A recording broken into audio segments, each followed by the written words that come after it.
been following the video game scene since the 1980s, and I've played on most systems you can name.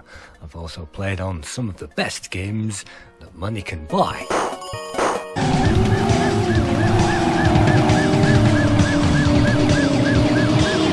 Out of all the games that I've ever played in my entire life on all the systems known to mankind, which are the best games that I've ever played?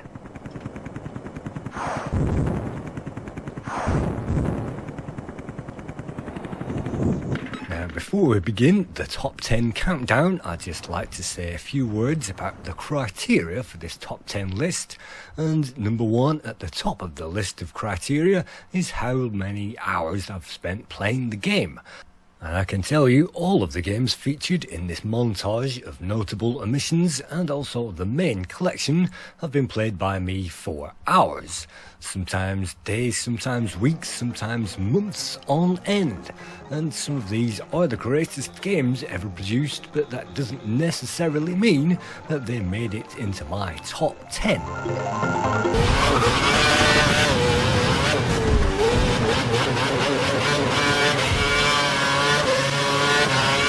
Second on the list of criteria is the game fun? And yes, I might have been playing the game for 2 months on end, but is the game actually fun even to this day? Well, we are about to find out, because all of the ones on my top 10 are still mega fun to this day, and they are still worth playing after all these years because the fun factor is there in spades, and also the music and the presentation.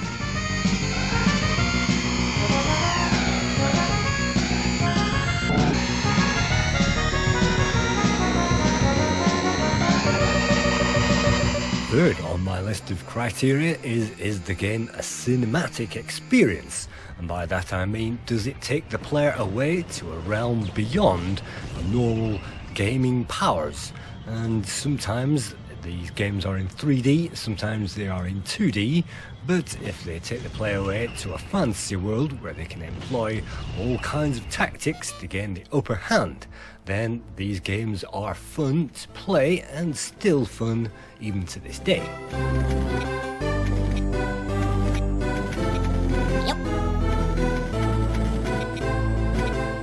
In the rain or in the snow, in the rain or in the got the funky flow. got the funky. Just because that game is fun to play and a cinematic experience and a fantasy world that takes us beyond the norm doesn't mean to say that they are actually in the top 10.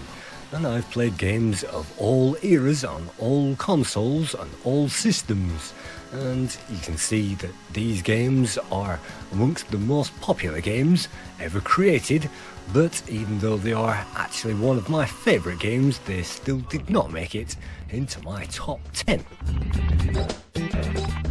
Yeah. Whoa. Yeah. Lastly, has the game got a sense of humour?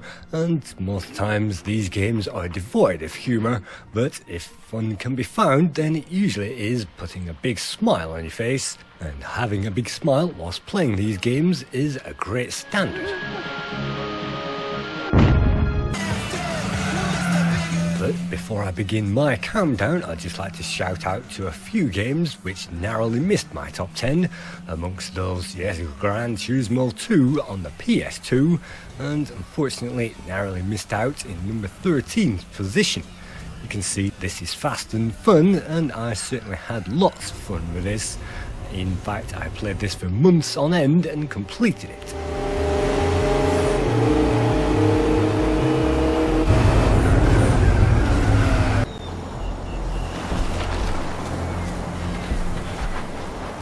At number 12 we have the original Crysis. This is the PC version, and as you can see the graphics are immaculate, and I had a tremendous fun playing this and all the vehicles and all the guns available, and I particularly love the enemy difficulty and the damage modelling and things like that.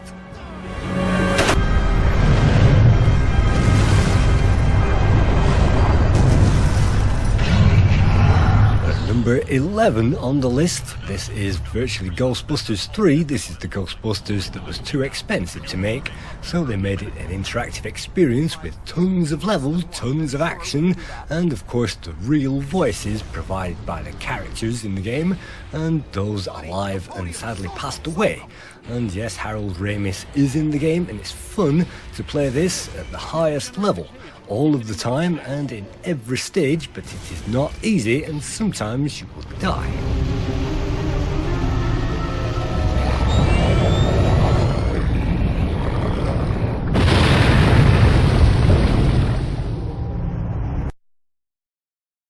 At number 10 we have The Last Ninja 2. This is the Commodore 64 version, released of course by System 3. And at the time that this was released, this absolutely blew my mind because nothing quite like it had appeared on a Commodore 64 before. It had full 3D graphics, it had a full cinematic soundtrack, it had a great storyline, great playability, and a sense of humour as well.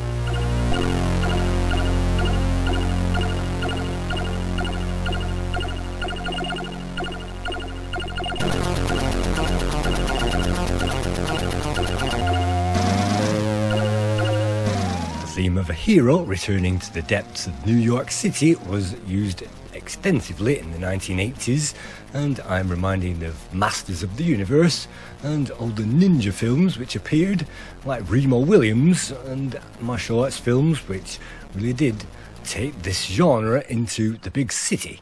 And I really do appreciate that these puzzles aren't very difficult to master, and the martial arts on offer is limited with the one fire joystick. But I think the moves on offer are great, and the puzzles aren't so difficult that you really tear your hair out, although there are one or two puzzles which are kind of infuriating in the game.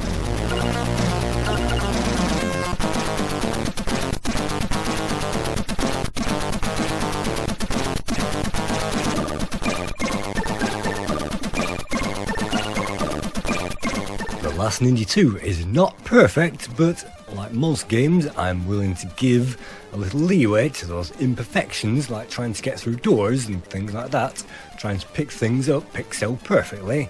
But once the player has mastered the game, then the game becomes a lot easier, and having found the correct way and the correct storyline, it feels like we are playing an interactive movie.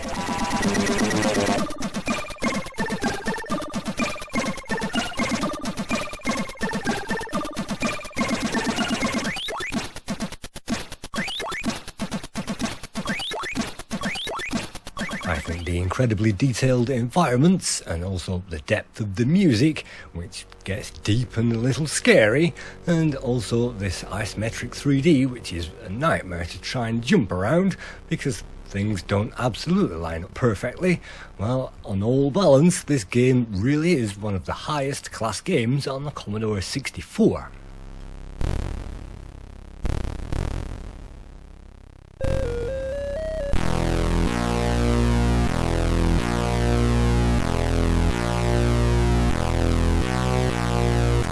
Just the right balance of skill and combat and exploration and puzzle solving on offer, and it is daunting at some stages because you can't always guarantee to get through it, but it does give the player extra lives, and in every screen there is something interesting to explore, which makes the game interesting in of itself.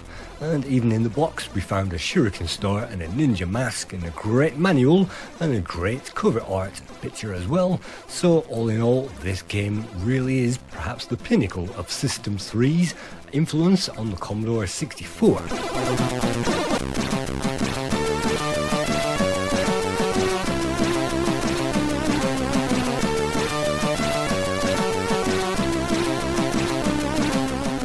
The interface, I like the graphics, I love the music, and something about this game brings me back year after year.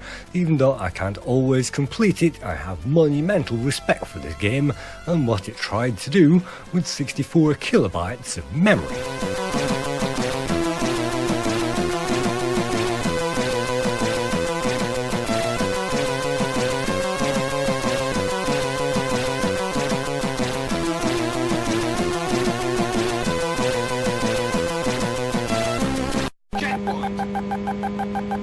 Number number 9 we find Lotus Esprit Turbo Challenge 2, created by Magnetic Fields under the Lotus Challenge 2 label, and you can see yet again on the Amiga it's fast and it's smooth, and it's probably my favourite of the Lotus series on the Amiga.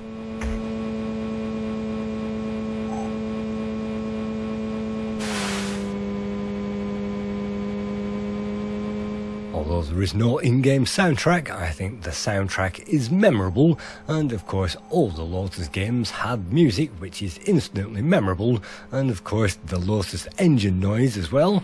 Anybody who's played these games will be instantly familiar with this bank of sound effects.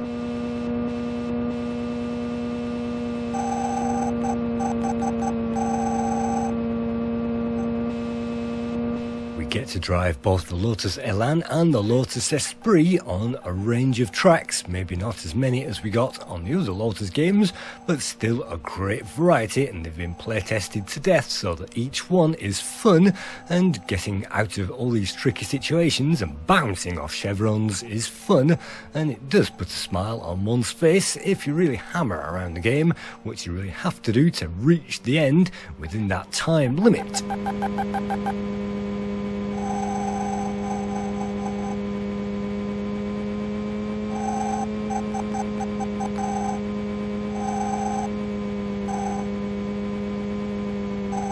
The stages will find various effects such as fog, and the fog is very well done, and we'll also find ice levels and also desert levels a little later on, marsh and motorway, before we finally get to the storm levels at the end, and each one of these levels runs very fast and is very smooth, and nothing slows down the action or spoils the effect.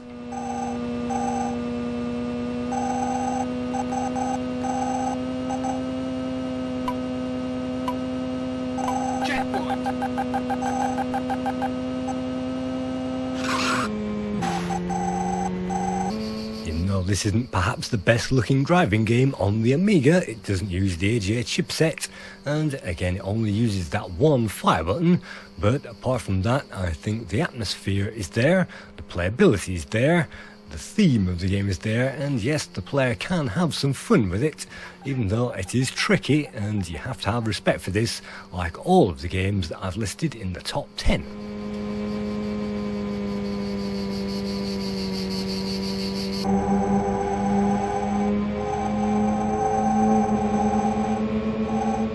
Lotus 2 is definitely the most fun in 2-player mode, and if you thought the smile couldn't get any bigger, it is definitely a massive hilarious laugh when you try to play this game in 2-player mode and everybody's trying to race against the clock and not bang into each other.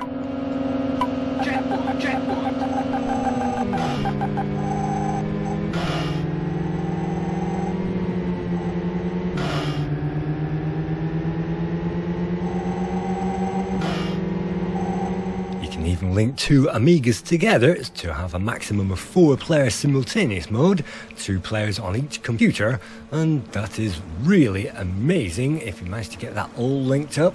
And this game is amazing because you can see all the speed on offer and even turbo pills in the game later on.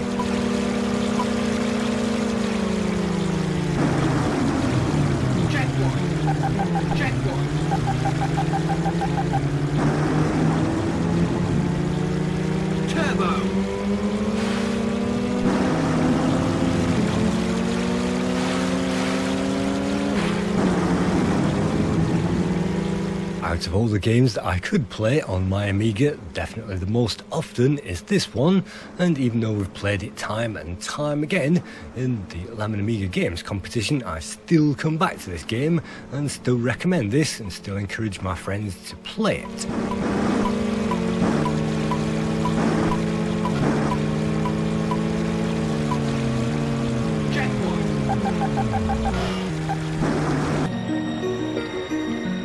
Number 8, we have a game on the PlayStation. This is MediEvil, created by Chris Sorrell of, well, basically Robocod and James Pond fame on the Amiga. And Chris Sorrell went on to bigger and better things, and this is one of the very first 3D games to appear on that platform. and as you can see, it is very cinematic even from the start. To begin with, all we have to do is to get rid of a few zombies, and the game gradually encourages the player and introduces them as the game goes on, and we can collect various weapons and various upgrades, and can also collect human souls to upgrade our chalice, where we will find a bigger and better weapon later on.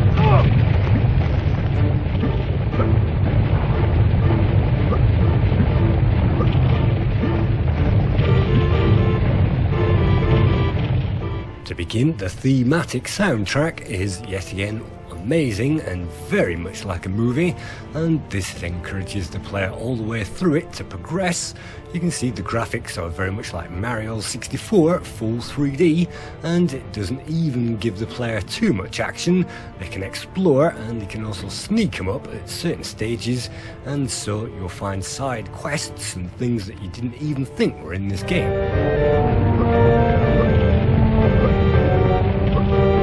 Of course, we'll also find a very different array of enemies, and the enemies in this game are unique, and you won't find any other enemy that shatters out of a pane of glass.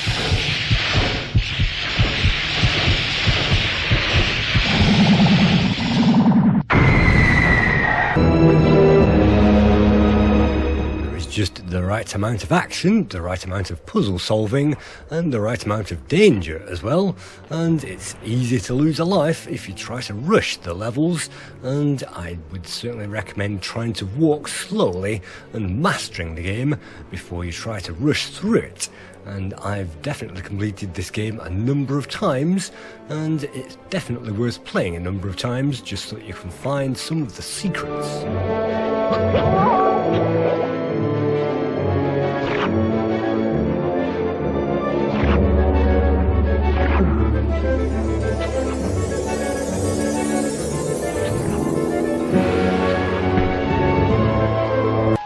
Like the other games in my top 10, this also has a great sense of humour, and just when you thought that this game really took itself a little too seriously, it lightens things up with something which is completely out of the ordinary, and this really is a fantasy world that it takes the player to and doesn't let go.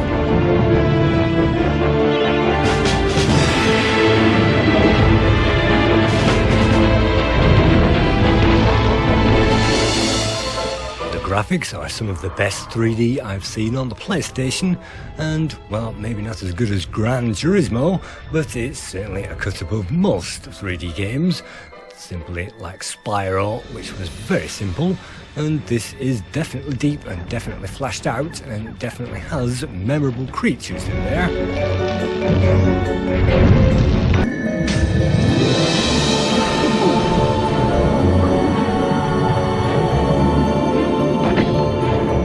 Huge monstrous creatures that you wouldn't even think would be in the game, and sometimes you have to avoid all kinds of things, large and small, as you negotiate your way around this really large territory that you can access from a map, and of course take on all the end of level guardians, which is very satisfying indeed.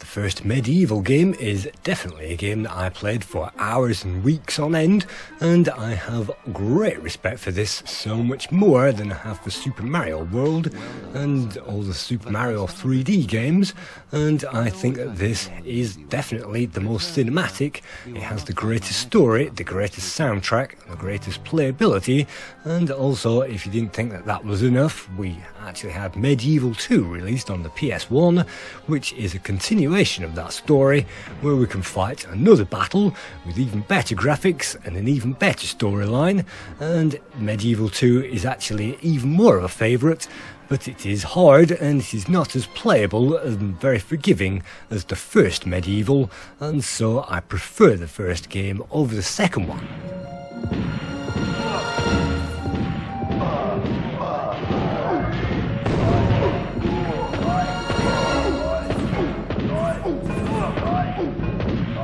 I think both of the MediEvil games took the situation to a whole new height, and Sony Europe should really be proud of this little gem which appeared on the PlayStation.